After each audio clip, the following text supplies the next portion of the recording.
네, 여러분 안녕하십니까? 어떤 나라의 뭐 정상회담이 됐든지 또는 뭐 다자간 뭐 협상이 됐든지 아무튼 정상들이 만났을 때 그 회의 결과에 어떤 내용이 있느냐 없느냐를 판별하는 아주 손쉬운 첫 번째 방법이 있습니다. 그것은 회담이 끝난 다음에 그 뭐 회담 당사자인 정상들의 기자회견이나 또는 그 관계자들이 기자 브리핑을 할 때 이런 단어 쓰면은 회담 결렬됐다는 뜻입니다. 회담이 생산적이었다, 건설적이었다. 이런 단어를 쓰면은 그 회담은 서로 이견을 좁히지 못해서 결렬됐다라고 보면 됩니다. 또 하나는 다음 만날 약속이 불분명할 때, 그러니까 덕담처럼 다음에는 또 한 번 얼굴 보자. 언제 또 한 번 봐. 언제 또 만나서 소주 한잔 해야지. 이건 다시 안 만난다는 그런 뜻이잖아요. 정상회담도 비슷한 그런 경우가 참 많습니다. See you again. 하지만 사실상 아듀, 넌 내 다시는 안 볼 것 같아. 뭐 이렇게 되는 거죠.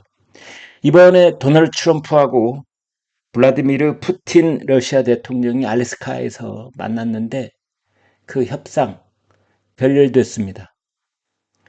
우크라이나 전쟁을 종전시키기 위한 어떤 뚜렷한 진전을 이루려고 만났는데 결국은 빈손 회담, 공전 노딜 이렇게 됐습니다. 앵커리지, 엘래스카의 앵커리지 북쪽에 엘멘도프 리처드슨 합동기지가 있습니다. 여기를 합동기지라고 하는 것은 원래 공군기지하고 육군기지를 둘을 이렇게 합해서 그래서 합동기지다. 엘멘돌프 리처드슨. 엘멘돌프 공군기지하고 리처드슨 육군기지를 합해서 기지를 만들었는데 여기가 예전에 그 미국이 소련을 감시할 때 지금도 마찬가지 러시아를 감시할 때 가장 중요한 전초기지 이 미군 그 어떤 기지라고 말할 수 있죠. 여기 미군이 군속까지 합해서 한 10만 명 정도 주둔하고 있다고 합니다. 미국으로서는 가장 중요한 그런 군사 기지인데요. 워낙은 뭐 이런 장소 저런 장소 조금 더 부드럽고 달달한 장소도 있었을 텐데 푸틴은 지금 국제 체포영장이 그 발부돼 있지 않습니까? 그래서 그 푸틴은 어디 잘못 여행하면 느닷없이 체포될 가능성, 그걸 그거를 걱정을 했다고 그래요. 그래서 그렇게 된 거고. 그리고 분위기가 좋았으면은 어, 트럼프하고 푸틴하고 같이 점심도 먹고 오후에는 뭐 확대 정상회담도 열고 이렇게 하려고 그랬는데 그거 다 일정 취소하고 아주 간략하게 기자회견 갖고 끝났습니다. 기자회견에서 질문을 안 받았습니다. 그거는 네, 마치 트럼프하고 김정은하고 회담, 하노이 회담 결렬됐던 것처럼 이렇게 썰렁하게 끝났다. 이렇게 보면 되겠습니다. 만나서 같이 앉아있는 시간 한 3시간 정도 되는 모양인데, 푸틴이 끝내 영어를 사용하지 않고 영어를 못 알아듣는 척, 이렇게 했기 때문에, 통역을 다 거쳐서, 이야기가 오고 갔다고 그래요. 푸틴이 우크라이나의 평화의 길을 열기를 희망한다. 그리고 트럼프는 매우 생산적인 회담을 했다. 트럼프 입에서 생산적인이라는 말이 나왔고, 푸틴도 평화의 길, 뭐 이런 말을 했는데, 다 쓸데없는 말입니다. 아무 영향가 없고, 알맹이 없는 그런 말이라고 볼 수 있죠. 휴전 발표 이르지 못했습니다. 트럼프는 선 합의에 이르렀지만 몇 가지 중요한 부분은 합의가 이루어지지 않았다라는 말을 했는데요. 글쎄요, 트럼프는 장점도 있지만 어떤 부분은 좀 신뢰가 떨어지는 그런 부분이 있죠. 뭔가 항상 자신을 이렇게 과장해서 과대 포장해서 얘기를 하고 그다음에 틀린 말도 많이 하고 뭐 이러기 때문에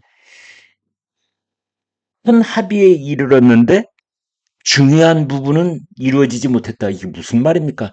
트럼프는 자기가 하는 말이 앞뒤가 틀려 있다는 것도 뭐 개의치 않습니다. 중요한 부분이 합의가 돼야 큰 합의가 이루어진 거죠. 근데 말로는 큰 합의가 이루어졌다 해놓고 또 중요한 부분이 합의가 안 됐다. 그러니까 그런데 지금 여러분 아시는 것처럼 이 우크라이나 전쟁이 4년 차에 접어들어 있습니다. 6.25 전쟁보다 더 오래 지금 지속되고 있는 전쟁인데 양측의 사상자가 100만 명이 넘어가는 그런 전쟁이 되어 있습니다. 이것을 이제 끝내려고 하면은 세 가지 아주 중요한 쟁점이 있습니다. 첫 번째는 러시아군이 지금 침공을 해서 점령하고 있는 지역을 봉환해야 한다라는 것이지요. 그런데 러시아는 한 1cm의 땅도 양보할 생각이 없습니다. 그건 우크라이나도 마찬가지고. 예를 들어서 루안스크, 자포리자, 도네츠크, 헤르손 뭐 이런 지역입니다. 이게 러시아군이 이번 전쟁의 침공 과정에서 점령한 곳인데 우크라이나의 동부 지역이거든요. 그래서 끝내 내놓지 않겠다라는 거고 우크라이나는 내놔야 된다는 거고요. 그다음 두 번째로는 동전이 이루어지더라도 하후에 러시아가 또다시 침공하지 않는다는 보장이 어디 있겠느냐. 이제 이 문제입니다. 이것도 굉장히 중요한 문제입니다. 우크라이나 입장에서는. 그걸 해결하는 방법으로 우크라이나가 오매불망 원하는 것은 우리가 나토에 가입하겠다. 그리고 나토의 많은 회원국들은 오케이, 거기에 동의한다. 이런 입장입니다. 그런데 여기에 한사코 절대 안 돼 하고 있는 데가 러시아입니다. 우크라이나가 나토 회원국이 되는 순간 러시아 군인이 러시아 탱크가 1m만 우크라이나 국경을 넘어도 그건 나토에 대한 침공으로 받아들여져서 러시아 대 나토의 전쟁이 되기 때문에 러시아가 함부로 할 수 없는 거고 우크라이나는 그만큼 자기 나라의 안전보장을 받는 거다 이렇게 말할 수가 있는데 러시아가 한사코 반대하고 있습니다. 세 번째는 협상 주체입니다. 아니 러시아하고 우크라이나가 전쟁을 했는데 왜 미국이 대신 협상을 합니까? 왜 트럼프하고 푸틴이 만나서 합니까? 푸틴하고 우크라이나의 볼로드미르 젤렌스키 대통령이 만나서 젤렌스키 대 푸틴, 푸틴 대 젤렌스키가 만나야 되는 건 아니에요? 아니면 푸틴 대 젤렌스키 플러스 유럽. 유럽하고 가까우니까. 유럽의 이익이 상당 부분이 거의 많이 걸려 있으니까. 유럽이 만나야 되는 거 아니에요? 유럽연합 회원국들이 만나야 되는 것 아니냐. 유럽연합 회원국의 대표가 만나야 되는 것 아니냐. 그래서 협상 주체를 누구로 하느냐. 이 문제도 큰 쟁점입니다. 그런 것들이 하나도 이번에는 충족되지 못한 협상이었다. 알래스카의 젤렌스키 우크라이나 대통령이 간다 안 간다 말들이 많았는데 처음에는 뭐 갈 것처럼 얘기가 있다가 끝내 또 반대가 있어서 안 갔습니다. 그리고 푸틴과 트럼프의 협상은 결렬되고 말았습니다. 푸틴이 자신의 발언 중에 모스크바에서 또 보자 뭐 이렇게 얘기를 했다는데 트럼프가 그 부분에 대해서 좀 알아보겠다. 반응할 수도 있겠다.